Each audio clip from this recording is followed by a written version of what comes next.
All right, so we're going to try to fill out the table according to the number of sections we have after each fold. So if I don't fold my paper at all, how many sections do I have? 1. And if I fold it once, I have? 2. 2 sections, good. And for 2 folds? It's double 4. And for 3 folds? 8. And 4 folds? 16. Good job. And then for 5 folds, we had? 32. And if you were able to get 6 folds, or you at least paid attention to the video you just watched, there was how many for 6? 64. 64. Good job. All right, so we are now going to look at taking that data and plotting it. So I've got this graph right here, and they tell me to do a scatter plot of my data. I notice that the number of folds is my X, and the number of sections is my Y. So I'm going to label my X-axis as number of folds. Please do this with me. And label your Y as number of sections. I'm going to try to think about a good scale factor for my number of folds. And by scale factor, I mean what should I count by? So what should I count by? I think I should count by ones. Okay, if I count by ones, I need to at least spread it out. So I'm going to actually skip 1 and count by 1, but good idea.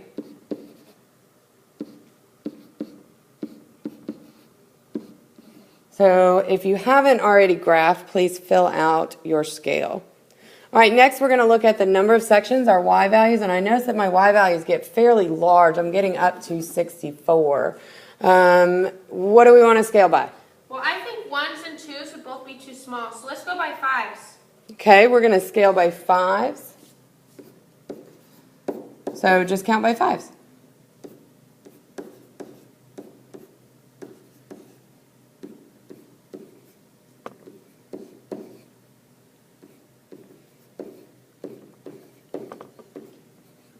What you'll notice about mine is I am still scaling by 5s. I'm just not writing the numbers in between. So it's 10, there is a 15 there, 20, 25, 30, etc. All right, so now we've got to look at plotting our points. And we always plot points by going left and right and then up and down. Left and right, up and down. So 0, 1. And you're going to have to just do your best and approximate. 1, 2, 2, 4, 3, 8, 4, 16, 5, 32, and 6, 64. Do not connect the dots.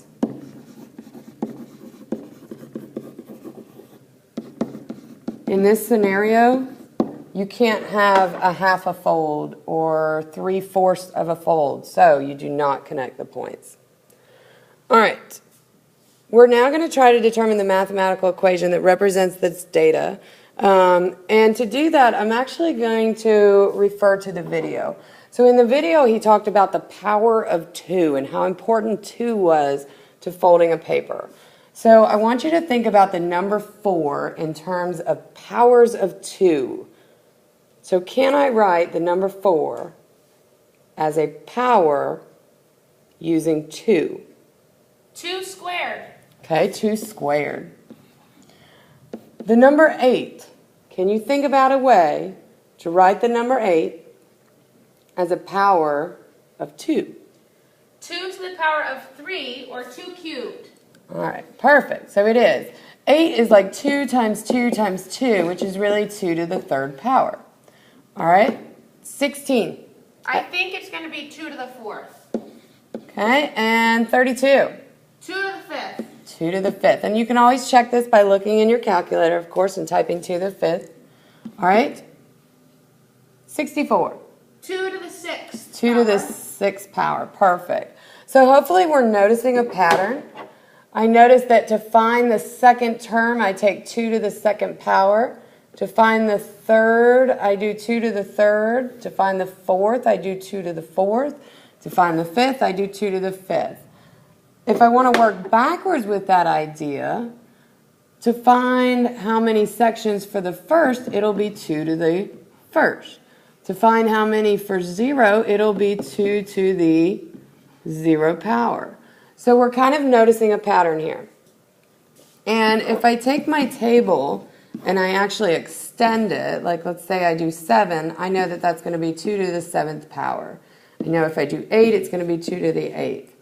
What if I don't know it and I put an x? Can you put x in the exponent? That's exactly what I'm going to do. I'm going to put 2 to the x power.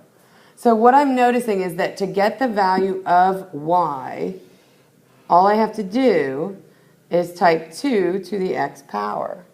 So our mathematical equation is going to be y equals 2 to the power of x.